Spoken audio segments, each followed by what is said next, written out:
Good evening all, welcome to IAC. ఈ వీడియోలో important current affairs MCQs discuss చేద్దాం. First one చూద్దాం. International mine awareness day is celebrated every year on. అంతర్జాతీయ గనుల అవగాహన దినోత్సవాన్ని ప్రతి సంవత్సరం ఏ రోజున జరుపుకుంటారు? April 1st, April 2nd, April 3rd and April 4th. So మనకి ఇక్కడ అంతర్జాతీయ గనుల అవగాహన దినోత్సవం ఏదైతే ఉందో దీన్ని ప్రతి సంవత్సరం కూడా 4th April నిర్వహించడం జరుగుతుంది. Option D is a correct answer. So మనకి ల్యాండ్ మైన్స్ లేదా మందు పాత్రలు అంటాం కదా, వీటికి సంబంధించి అవగాహన అనేది ఉండాలి. అండ్ ప్రజల్లో దీనికి సంబంధించిన ఏవైతే ఇన్ఫర్మేషన్ ఉందో దాని అంతటినీ కూడా సో వాళ్ళకి పాస్ చేయాలన్న ఉద్దేశంతో యునైటెడ్ నేషన్ ఐక్యరాజ్య సమితి 2005లో దీనిని రికగ్నైజ్ చేసింది. 2006 నుంచి ప్రతి సంవత్సరం April 4th అంతర్జాతీయ గనుల అవగాహన దినోత్సవం లేదా ఇంటర్నేషనల్ మైన్ అవేర్నెస్ డే అనే దాన్ని సెలబ్రేట్ చేయడం జరుగుతుంది. Option D is a correct answer. So next current affair వచ్చేటప్పటికి, who has been recently named as the chairperson of national accreditation of board of hospitality. So మనకి national accreditation of board of hospitals so దీనికి ఎవరు చైర్మన్గా appoint అయ్యారో అని అడుగుతున్నారు. ఇక్కడ 4 persons ఇచ్చారు. ఒకటి శశి సిన్హా గారు ఉన్నారు. సో శశి సిన్హా గారు వచ్చేటప్పటికి బ్రాడ్కాస్టింగ్ ఆడియన్స్ రీసెర్చ్ కౌన్సిల్ అనే దానికి చైర్మన్గా శశి సిన్హా గారిని అపాయింట్ చేయడం జరిగింది. పేమెంట్ కౌన్సిల్ ఆఫ్ ఇండియా అనే దానికి విశ్వాస్ పటేల్ గారిని అపాయింట్ చేయడం జరిగింది చైర్మన్గా.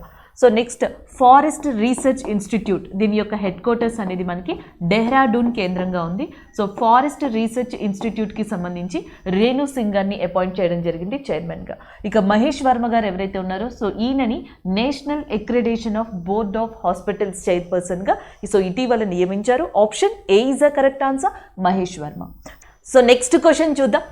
And what is the name of the software launched by the Supreme Court of India and inaugurated by the Chief Justice of India, N.V. Ramana, to transmit court orders through secured electronic mode for quicker communication of judicial orders?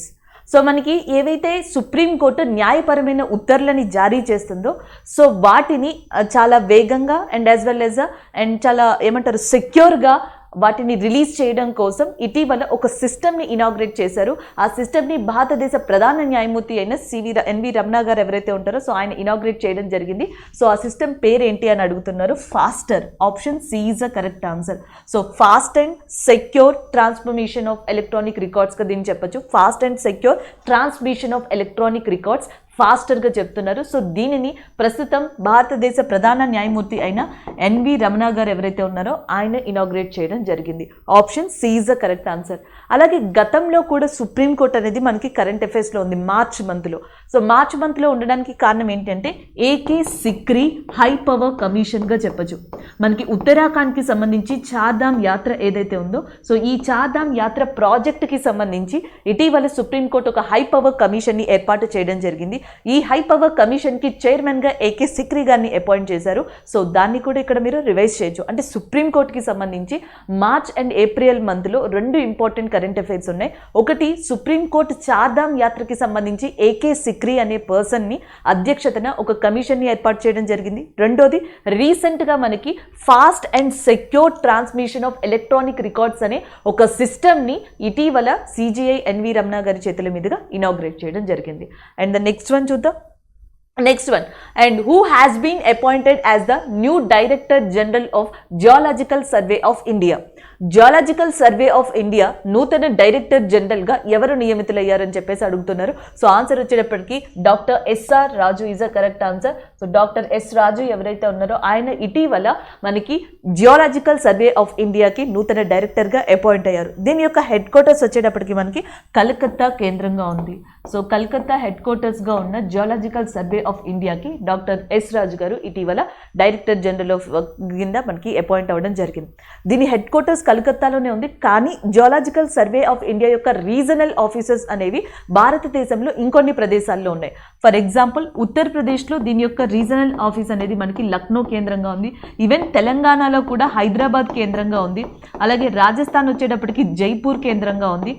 And next వచ్చేటప్పటికి మేఘాలయలో షిల్లాంగ్ కేంద్రంగా ఉంది. So మేఘాలయలో Shillong కావచ్చు, and next రాజస్థాన్లో Jaipur, Telangana Hyderabad, Uttar Pradesh Lucknow, and ఇలా ఈ చోట్ల కూడా geological survey of India యొక్క ఏవైతే మనకి రీజనల్ ఆఫీసెస్ ఉన్నాయో అవి ఉన్నాయి. హెడ్ క్వార్టర్స్ మాత్రం కలకత్తా కేంద్రంగా ఉంది. అలాంటి జియోలాజికల్ సర్వే ఆఫ్ ఇండియాకి డైరెక్టర్ జనరల్గా డాక్టర్ ఎస్ రాజు గారు అపాయింట్ అయ్యారు. నెక్స్ట్ వన్ చూద్దాం. అంతర్జాతీయ బాలల పుస్తక దినోత్సవం 2022 సంవత్సరానికి స్పాన్సర్గా ఏ దేశం ఎంపిక అయ్యింది అని చెప్పేసి అడుగుతున్నారు. Which country has been chosen as the sponsor for international children's book day of 2022. So జనరల్గా మనకి 4th ఏప్రిల్ అనేది ఇంటర్నేషనల్ అండ్ ఏదైతే మనకి బుక్ డే కింద తీసుకున్నారో, ఇంటర్నేషనల్ చిల్డ్రన్స్ బుక్ డే కింద తీసుకున్నారో దాన్ని 4th ఏప్రిల్ని రికగ్నైజ్ చేశారు. 2022కి సంబంధించి దాన్ని స్పాన్సర్గా ఉన్నది మనకి Canada. Option A is a correct answer అవుతుంది. అండ్ నెక్స్ట్ వన్ చూద్దాం. And Khelo India university games 2021 రెండవ ఎడిషన్ని ఏ రాష్ట్రం నిర్వహిస్తుంది అని చెప్పేసి అడిగారు. And which state will be the second edition of Khelo India, will host the second edition of Khelo India university games అని చెప్పేసి అడుగుతున్నారు ఇక్కడ. సో ఆప్షన్స్లో కర్ణాటక, అస్సాం, ఒడిస్సా, ఉత్తరాఖండ్ ఇచ్చారు. సో 2020కి సంబంధించి 2020లో ఖేలో ఇండియా యూనివర్సిటీ గేమ్స్ వాటికి హోస్ట్గా ఇచ్చింది మనకి ఒడిస్సా రాష్ట్రం. దాని తర్వాత రీసెంట్గా 2021కి సంబంధించి ఖేలో ఇండియా యూనివర్సిటీ గేమ్స్ అనేవి ఈ సంవత్సరం జరగబోతున్నాయి. 2021 యొక్క గేమ్స్ అనేవి ఈ సంవత్సరం కర్ణాటక కేంద్రంగా జరగబోతున్నాయి. Option B is the correct answer. So దీనికి సంబంధించి ఈ గేమ్స్కి సంబంధించి మస్కట్ కానీ ఈ గేమ్స్కి సంబంధించిన యాంథమ్ అండ్ మిగతా లోగో ఏవైతే ఉన్నాయో వాటినన్నిటినీ కూడా క్రీడా శాఖ మంత్రి అయిన ఎవరైతే అనురాగ్ ఠాకూర్ గారు ఉన్నారో సో ఆయన కర్ణాటక యొక్క గవర్నర్ తవార్చంద్ గెహ్లాట్ గారు. సో మనకి కర్ణాటక యొక్క గవర్నర్ అయిన తవార్చంద్ గెహ్లాట్ గారు అండ్ ఆయనతో పాటు క్రీడా శాఖ మంత్రి అయిన అనురాగ్ ఠాకూర్ గారు వీళ్ళిద్దరూ కలిసి కర్ణాటకలో జరగబోయే ఏదైతే మనకి 2021కి సంబంధించిన ఖేలో ఇండియా యూత్ గేమ్స్ ఉన్నాయో వాటికి సంబంధించిన లోగో వచ్చేటప్పటికి ఎలిఫెంట్ అండి, దాని యొక్క పేరు వీరాగా ఉంది. సో లోగోని అలాగే నెక్స్ట్ జెర్సీని అండ్ దానితో పాటుగా యాంథమ్ని కూడా మనకి ఇవ్వడం జరిగింది. యాంథమ్ని కంపోజ్ చేసింది కన్నడ ర్యాపర్. సో ఆయన పేరు వచ్చేటప్పటికి చందన్ శెట్టిగా ఉంది. సో ఇవి మీరు ఓవరాల్గా గుర్తుపెట్టుకోవాల్సినవి. అండ్ నెక్స్ట్ వన్ చూద్దాం. అలాగే కర్ణాటక యొక్క చీఫ్ మినిస్టర్గా బసవరాజు బొమ్మాయి ఉన్నారు.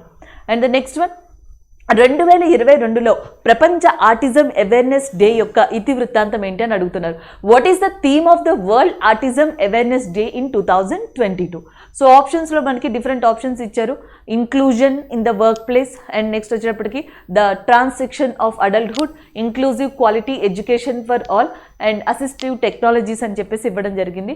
సో మనకి ఆన్సర్ వచ్చేటప్పటికి option D is the correct answer. Inclusive quality education for all, అందరికీ కలిపి నాణ్యమైన విద్య అనేది దీని యొక్క మెయిన్ థీమ్గా ఉంది. 2022 యొక్క వరల్డ్ ఆటిజం అవేర్నెస్ డే యొక్క థీమ్ ఇతివృత్తాంతం వచ్చేటప్పటికి inclusive quality education for all అనేది దీని యొక్క థీమ్గా ఉంది. సో ఆటిజం అనేది జనరల్గా ఏంటంటే ఈ వ్యాధి వచ్చిన వాళ్ళకి సామాజిక పరంగా కలవడం కానీ మాట్లాడడం కానీ సో ఇలాంటి బిహేవియర్లో మనకి ఎక్కువగా ఈ వ్యాధిగ్రస్తులు మనకి కనిపిస్తూ ఉంటారు, అంటే దీని బారిన పడుతూ ఉంటారంట. సో దానిని ఆటిజంగా చెప్పడం జరుగుతుంది. దానికి సంబంధించిన అవగాహన ఇవ్వడానికి కోసం అని చెప్పేసి వరల్డ్ ఆటిజం డే అనే దాన్ని తీసుకొచ్చారు. సో దానికి సంబంధించిన ఇతివృత్తాంతంగా inclusive quality education for all అనేది ఉంది. సో దీన్ని ఇక్కడ మీరు గుర్తుపెట్టుకోవాల్సి ఉంటుంది. అలాగే దీనితో పాటు ఇంకొక కరెంట్ అఫైర్ని కూడా మనం ఇక్కడ యాడ్ చేయొచ్చు. ఆమె పేరు Jiya Rai. Again I'm repeating, Jiya Rai. So Jiya Rai వచ్చేటప్పటికి ఈమెకి 13 సంవత్సరాల వయసులో పాక్ జలసంధి అనే దాన్ని 2021లో ఈమె స్విమ్ చేయడం జరిగింది. ఈమె కూడా ఆటిజం వ్యాధిగ్రస్తురాలే, ఆటిజం బారిన పడిన ఆమె. బట్ 13 ఇయర్స్ ఏజ్లో ఇండియాకి సంబంధించి ఒక ప్రపంచ రికార్డ్ని క్రియేట్ చేశారు జియా రాయ్. 2021 కరెంట్ అఫైర్స్లో ఉన్నారు. అలాగే 2022లో జియా రాయ్ గారికి ఈ రాష్ట్రీయ బాల పురస్కార్ అవార్డు అనేది కూడా రావడం జరిగింది. రాష్ట్రీయ బాల పురస్కార్ అవార్డుని 2022లో అందుకున్నారు. 2021లో ఆటిజం వ్యాధి ఉండి కూడా జియా రాయ్ గారు మనకి పాక్ స్ట్రైట్ని ఈదడం జరిగింది, రికార్డ్ని క్రియేట్ చేయడం జరిగింది. సో ఇవి ఓవరాల్గా దీనికి సంబంధించి మీరు గుర్తుపెట్టుకోవాల్సినవి. సో నెక్స్ట్ క్వశ్చన్ చూద్దాం. Al Rihla the FIFA World Cup Qatar 2022 కోసం అధికారిక మ్యాచ్ బాల్ని ఏ స్పోర్ట్స్ బ్రాండ్ వెలువడించింది అని చెప్పేసి అడుగుతున్నారు. Al Rihla the official match ball for the FIFA World Cup Qatar 2022 has been revealed by which sports brand?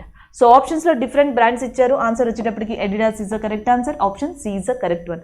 So ఈ సంవత్సరం FIFA football cup ఏదైతే ఉందో అది ఖతార్ కేంద్రంగా జరుగుతుంది. దానికి సంబంధించి ఆ ఆటలో యూజ్ చేసే బంతి ఏదైతే ఉంటుందో, బాల్ ఏదైతే ఉంటుందో, సో దానిని మనకి అడిడాస్ రిలీజ్ చేసింది. అడిడాస్ రిలీజ్ చేసిన 14th వరల్డ్ కప్ బాల్గా దీన్ని పిలవచ్చు. అయితే ప్రపంచంలో ఇదే మొట్టమొదటిసారి అంట ఒక వరల్డ్ కప్ బాల్ దానిని మనకి వాటర్ రెసిస్టెన్స్ని తట్టుకునే ఇంక్ అండ్ గ్లూస్తో కలిపి తయారు చేశారు. సో అది దీని యొక్క ప్రత్యేకతగా చెప్తున్నారు. Option C is the correct answer, Adidas. Next one చూద్దాం. India has recently sign an MOU with which country to set up a maritime rescue coordination center? And next maritime rescue coordination సెంటర్ని ఏర్పాటు చేసేందుకు భారతదేశం ఇటీవల ఏ దేశంతో అవగాహన ఒప్పందాన్ని కుదుర్చుకుంది అని చెప్పేసి అడుగుతున్నారు. సో ఇటీవల మనకి ఎక్స్టర్నల్ మినిస్టర్, విదేశాంగ శాఖ మంత్రి అయిన సుబ్రహ్మణ్యం జైశంకర్ గారు ఎవరైతే ఉన్నారో, సో ఆయన శ్రీలంకని విజిట్ చేశారు. అలాగే ఇండియా శ్రీలంక మధ్య కూడా రీసెంట్గా ఒక యుద్ధ విన్యాసం, నావీ యుద్ధ విన్యాసం అనేది జరిగింది. అండ్ నెక్స్ట్ వచ్చేటప్పటికి ఈ రెండిటి యొక్క దౌత్య సంబంధాల్లో భాగంగా, బైలేటరల్ రిలేషన్షిప్లో భాగంగా కొలంబో కేంద్రంగా మనకి ఈ మ్యారిటైమ్ రెస్క్యూ కోఆర్డినేటర్ సెంటర్ని త్వరలో ఏర్పాటు చేయనున్నారు. Option A is a correct answer, that is a Sri Lanka. Maritime rescue coordination centre అనే దానిని ఏర్పాటు చేసేందుకు భారతదేశం ఇటీవల శ్రీలంకతో అవగాహన ఒప్పందాన్ని కుదుర్చుకుంది. Option A is a correct answer. ఇటీవల శ్రీలంకలో మనకి ఫుడ్ ఎమర్జెన్సీ అనేది నడుస్తుంది. అండ్ గతంలో కూడా మనం కరెంట్ అఫైర్స్లో చెప్పుకున్నాం, అక్కడ ఆహార ఏదైతే ఉందో సమస్య అది ఏర్పడింది అని, ఫుడ్ ఎమర్జెన్సీ అనేది నడుస్తుంది అని చెప్పేసి. సో దానివల్ల కూడా శ్రీలంక మనకి వార్తల్లో ఉండడం జరిగింది. అలాగే శ్రీలంకకి 2 రాజధానులు ఉన్నాయి, 2 క్యాపిటల్స్ ఉన్నాయి. ఒకటి కొలంబో కాగా అండ్ రెండోది వచ్చేటప్పటికి జయవర్ధనపుర కోటే అండ్ కొలంబో అనేవి 2 రాజధానులుగా ఉన్నాయి శ్రీలంకకి. నెక్స్ట్ వన్ అండ్ ఇటీవల భారతదేశం ఏ దేశంతో చారిత్రాత్మకమైన స్వేచ్ఛ వాణిజ్య ఒప్పందంపై సంతకం చేసింది? India has recently sign a historic free trade agreement with which country? So ఆప్షన్స్లో మనకి like China, Pakistan, Japan and as well as Australia ఉన్నాయి. సో ఆన్సర్ వచ్చేటప్పటికి Australia is a correct answer. Option C is a correct one. So India Australia దౌత్య సంబంధంలో భాగంగా, bilateral రిలేషన్షిప్లో భాగంగా, అలాగే ఎకనామిక్గా కూడా బెనిఫిట్ పొందేందుకు ఒక ఒప్పందాన్ని కుదుర్చుకున్నాయి. ఆ ఒప్పందంలో భాగంగా ఏంటంటే మనకి ఇండియా నుంచి ఏ గూడ్స్ అయితే ఎక్స్పోర్ట్ అవుతాయో ఆస్ట్రేలియాకి, దాంట్లో 95% ఆఫ్ గూడ్స్కి డ్యూటీ ఫ్రీ ఇవ్వబడుతుంది. అంటే జనరల్గా ఇండియా నుంచి ఫర్ ఎగ్జాంపుల్ లెదర్ గూడ్స్ అనేవి ఆస్ట్రేలియాకి మనం ఎగుమతి చేసాం అనుకోండి. సో అలా ఎగుమతి చేసినందుకు కొంత సుంకాన్ని మనం చెల్లించాల్సి ఉంటుంది, కొంత ట్యాక్స్ని మనం పే చేయాల్సి ఉంటుంది. సో అలాంటి రిస్ట్రిక్షన్స్ లేకుండా, అలాంటివి లేకుండా కంప్లీట్గా మనం ఆ కంట్రీకి ఎక్స్పోర్ట్ చేసేలాగా డ్యూటీ ఫ్రీ విధానం ద్వారా 95% ఆఫ్ గూడ్స్కి దీనిని, ఈ వెసులుబాటుని ఆస్ట్రేలియా కల్పిస్తుంది. ఇది ఈ రీసెంట్గా జరిగిన ఒప్పందంలో భాగంగా చెప్పొచ్చు. ఆస్ట్రేలియాకి ఇండియా 9th లార్జెస్ట్ ట్రేడింగ్ పార్ట్నర్గా ఉంది. అండ్ ఆస్ట్రేలియాకి ఇండియా 9th లార్జెస్ట్ ట్రేడింగ్ పార్ట్నర్గా ఉంది. అలాగే ఇండియాకి ఆస్ట్రేలియా 17th లార్జెస్ట్ ట్రేడింగ్ పార్ట్నర్గా ఉంది. అలాగే ఆస్ట్రేలియా యొక్క రాజధానిగా క్యాన్బెరా అనే దాన్ని చెప్పొచ్చు. ఆస్ట్రేలియా యొక్క కరెన్సీ వచ్చేటప్పటికి ఆస్ట్రేలియన్ డాలర్గా ఉంది. అలాగే ఆస్ట్రేలియాలో ఇంపార్టెంట్ డెజర్ట్ వచ్చేటప్పటికి ఆస్ట్రేలియన్ గ్రేట్ డెజర్ట్గా కూడా చెప్పొచ్చు. ఆస్ట్రేలియాకి సంబంధించి ఇంపార్టెంట్గా మీరు 2 సముద్రాన్ని గుర్తుపెట్టుకోవాల్సి ఉంటుంది. ఒకటి వచ్చేటప్పటికి మనకి ఇటు సైడ్ కోరల్ సీ లేదా కోరల్ సముద్రం అనేది ఉంది. సో ఇక్కడ మనకి ఆస్ట్రేలియా, ఇక్కడ న్యూజిలాండ్ ఉంది అనుకుంటే ఆస్ట్రేలియాకి న్యూజిలాండ్కి మధ్య టాస్మానియా సీ లేదా టాస్మానియా సముద్రం అనేది ఉంది. టాస్మానియా సముద్రం and as well as next వచ్చేటప్పటికి కోరల్ సముద్రం. ఈ 2 ఆస్ట్రేలియాకి సంబంధించి ఇంపార్టెంట్. గ్రేట్ శాండ్ డెజర్ట్ అనేది important. And Australian dollar currency, Canberra అనేది క్యాపిటల్. ఇది ఆస్ట్రేలియాకి సంబంధించిన ఇన్ఫర్మేషన్. ఇలాంటి ఆస్ట్రేలియాతో చారిత్రాత్మకమైన స్వేచ్ఛ వాణిజ్య ఒప్పందాన్ని ఇటీవల భారతదేశం చేసింది. సో నెక్స్ట్ క్వశ్చన్ చూద్దాం. Centre has extended the existing foreign trade policy till September 30th, 2022. The existing 5-year foreign trade policy was launched for which period? So కేంద్ర ప్రభుత్వం ఏదైతే మనకి ఫారెన్ ట్రేడ్ పాలసీ అనే దాన్ని తీసుకొచ్చిందో, సో దాని యొక్క తేదీని ఎక్స్టెండ్ చేసింది. అది కూడా September 30th, 2022 వరకు. అంటే జనరల్గా ఫారెన్ ట్రేడ్ పాలసీలో ఏంటంటే మనకి సెట్ ఆఫ్ రూల్స్ అండ్ రెగ్యులేషన్స్ని పెట్టడం జరుగుతుంది. అంటే మనం ఏ గూడ్స్ని ఎక్స్పోర్ట్ చేస్తున్నాం, ఏ గూడ్స్ని ఇంపోర్ట్ చేసుకుంటున్నాం, సో దానికి సంబంధించిన రూల్స్ కానీ ఇలాంటి వాటితో కూడింది ఫారెన్ ట్రేడ్ పాలసీ అని సింపుల్గా చెప్పచ్చు. సో దాని యొక్క గడువుని September 30th, 2022 వరకు పొడిగించింది. అయితే ప్రస్తుతం ఉన్న ఈ 5 సంవత్సరాల ఫారెన్ ట్రేడ్ పాలసీ ఏదైతే ఉందో సో అది ఏ కాలానికి అసలు ముందుగా ప్రపోజ్ చేయబడింది లేదా ప్రారంభించబడింది అని అడుగుతున్నారు. సో మనకి ఫారెన్ ట్రేడ్ పాలసీ ఏదైతే ఉందో 2015-2020 వరకు అని చెప్పేసి 2015లో ఇది ప్రస్తావించబడింది, 2020 వరకు అని చెప్పేసి దీన్ని తీసుకొచ్చారు 5 సంవత్సరాల కాలానికి గాను. సో దాన్ని కాస్త తిరిగి మళ్ళీ September 30th 2022 వరకు పొడిగించడం జరిగింది. అదే ఇక్కడ మనకి మెయిన్గా చెప్పొచ్చు. అండ్ ద నెక్స్ట్ వన్ చూద్దాం. Centre has extended the time line for the emergency credit line guarantee scheme by 1 year till March 2023. And what is the total amount sanction for the and ఏదైతే మనకి emergency credit line guarantee scheme ఉందో so దానికి 3.0గా అడుగుతున్నారు. So emergency credit line guarantee scheme ఏదైతే ఉందో so దాన్ని కేంద్రం మార్చి 2023 వరకు 1 సంవత్సరం పొడిగించింది. అయితే దీనికోసం మొత్తం ఎంత మొత్తాన్ని మంజూరు చేసింది అని చెప్పేసి అడుగుతున్నారు. సో ఆన్సర్ వచ్చేటప్పటికి 5 లక్షల కోట్లు. Option A is the correct answer. So emergency credit line guarantee scheme ఏదైతే గవర్నమెంట్ ఆఫ్ ఇండియా తీసుకొచ్చిందో సో దానిని మార్చ్ 2023 వరకు పొడిగించి దీనికోసం ఎంత మొత్తం వరకు కూడా అది శాంక్షన్ చేసింది అంటే 5 లక్షల వరకు, 5 లక్షల కోట్ల వరకు శాంక్షన్ చేయడం జరిగింది. Option A is the correct answer. So next one చూద్దాం. What is the total dear allowance and approved by the central government for its employees with effect from January 2022? జనవరి 2022 నుండి అమల్లోకి వచ్చేలాగా కేంద్ర ప్రభుత్వం తన ఉద్యోగుల కోసం ఆమోదించిన మొత్తం డిఎన్ఎస్ అలవెన్స్ ఎంత అని చెప్పేసి అడుగుతున్నారు. It's 34%. Option C is the correct ఆన్సర్గా చెప్పొచ్చు. నెక్స్ట్ వన్ చూద్దాం. సో నెక్స్ట్ వన్, బ్యాంకులు తమ అన్ని ఏటీఎంలు లాక్ చేయగల కెసెట్స్ మార్పిడిని అమలు చేయడానికి ఆర్బీఐని నిర్దేశించిన గడువు ఏమిటి? What is the deadline set by the RBI for the banks to implement lockable cassette swap in all their ATMs? So జనరల్గా ఇక్కడ మనకి కెసెట్స్ అంటే ఏటీఎంస్లో ఏవైతే మనీని స్టోర్ చేస్తారో బాక్సెస్ రూపంలో సో వాటిని కెసెట్స్గా పిలవడం జరుగుతుంది.